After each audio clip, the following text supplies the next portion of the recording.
kemarin belum ada, langsung ambil mic, langsung bicara. Saya perkenalkan diri dulu, saya di sini bukan penghibur tapi positif. Kadang-kadang kita selalu penghibur itu konotasinya sih negatif ya, padahal tidak harus.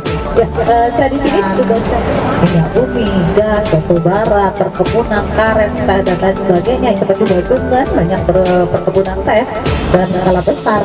Di Bali tidak rafting atau day cruise, cycling, naik sepeda ya. Nggak mungkin kita naik sepeda nanti disuruh ikut pakai kain. Itu ada beberapa pengecualian. Tapi kalau